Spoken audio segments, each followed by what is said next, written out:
I want to tell you about a Lego set. I was 4 years old and someone handed me a small cardboard box.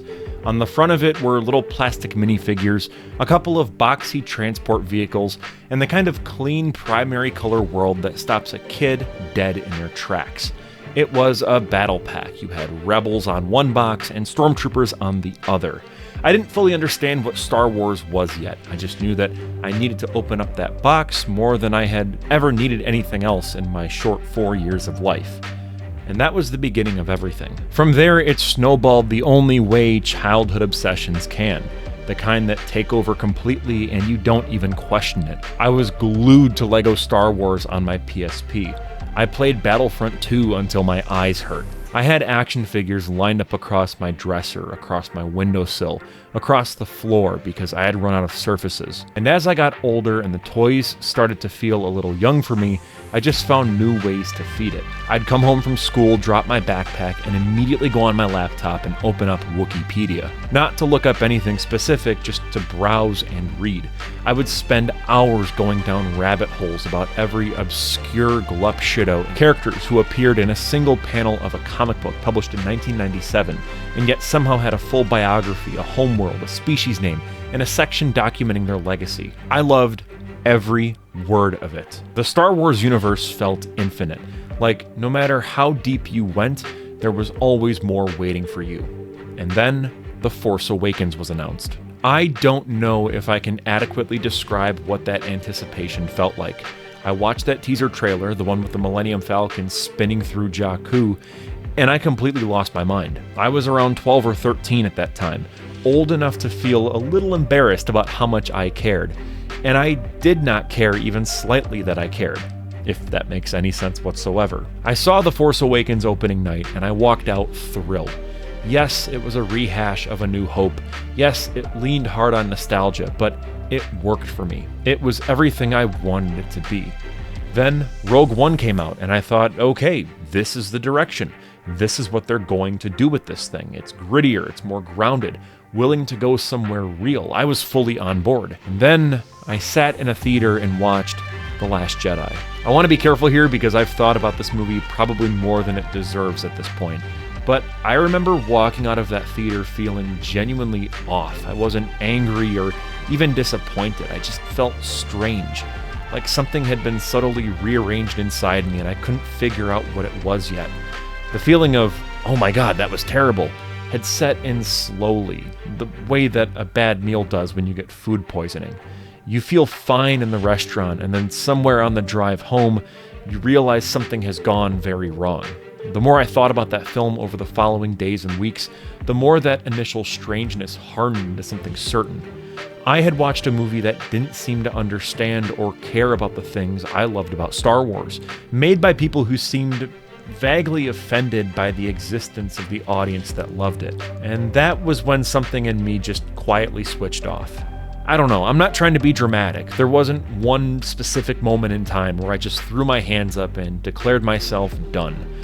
My interest kind of just drained away, the way water drains out of a bathtub, gradually, until one day you look down and the tub is empty. I had gone from someone who came home from middle school and immediately booted up that awful EA Battlefront game. I just wanted to get my Star Wars fix, but after The Last Jedi, I just didn't care. I skipped Solo entirely. I dragged myself to see The Rise of Skywalker on opening night, and it felt like going to a funeral. It was a funeral for the version of Star Wars that had meant something to me. After that, I checked in occasionally, the way you would check in on someone you used to be close to but drifted from. I watched a couple episodes of The Mandalorian, and it was fine. Baby Yoda was cute, the production was clearly expensive, and I felt almost nothing watching it. I sat through Kenobi hoping it would land, and I felt underwhelmed. Andor was very well written, I'll give it that, even if the pacing in the middle stretch kind of tested my patience. It was the first Star Wars content in years that felt like it was made by someone who actually had something to say. But even then, I just wasn't excited. I was watching it, evaluating it, and then moving on to the next product. My relationship with this world had changed. And then the trailer for The Mandalorian and Grogu dropped. At first, I thought it was AI generated. I want you to understand, though, that I'm not saying that as hyperbole. I actually mean that. I thought this was an AI-generated, fan-made trailer.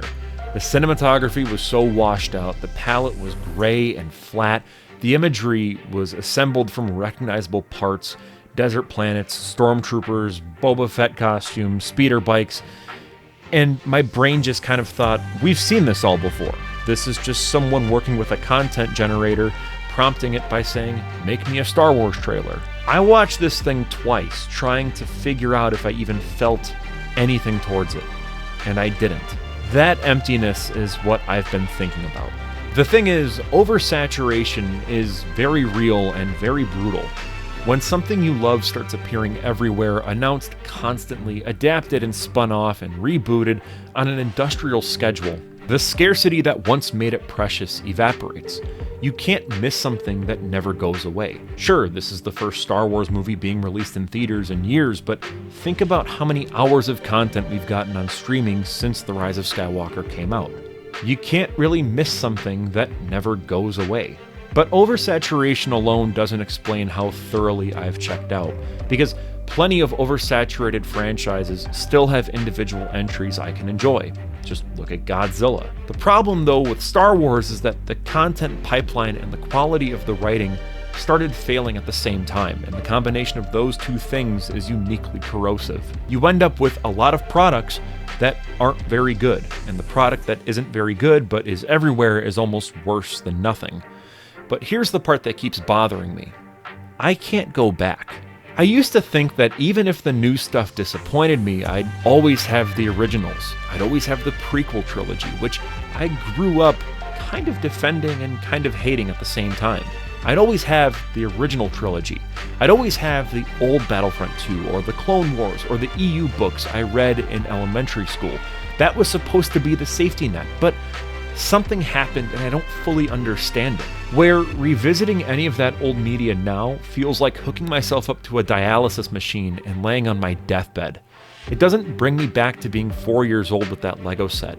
It just makes me sad in a way I find hard to describe. The stuff that used to bring comfort and joy just feels like nothing. Like reaching for something and finding your hand passing straight through it. It gives me an existential crisis. And that sounds like hyperbole, considering this is a video about the Baby Yoda movie. But what does it mean when the things that made me who I am don't feel like mine anymore? I think what I'm really grieving is the feeling of a universe that felt truly expansive. George Lucas understood how to build outward as opposed to backward. The prequel trilogy, for all of its faults, was telling new stories in new corners of the galaxy. It wasn't retreading the original trilogy. And the extended universe, all those comics and novels and video games that I fell into on Wookiepedia, was still pushing the franchise forward. What we have now is almost entirely backward-facing. Every piece of new Star Wars content seems to exist primarily to make you think about old Star Wars content. Every story beat is a callback. Every new character is adjacent to a character that you already know. Every trailer is composed of images designed to trigger pattern recognition in aging millennials who grew up on the original trilogy and the prequels. The whole enterprise has become a machine for harvesting nostalgia rather than creating new feelings. And it has done that so relentlessly and so cynically for so long that it has poisoned the well. I can't feel the nostalgia anymore because the nostalgia has been industrialized. In fact, I now feel nostalgia for the nostalgia that I once felt back in the day. It has been located, extracted, and sold back to me so many times that there is nothing left to extract anymore. I think I'm just done with Star Wars. It's run its course. That 4-year-old with the Lego set deserved better than whatever this became. So did all of us who grew up loving it. I just don't care anymore. And that's the part that hurts the most.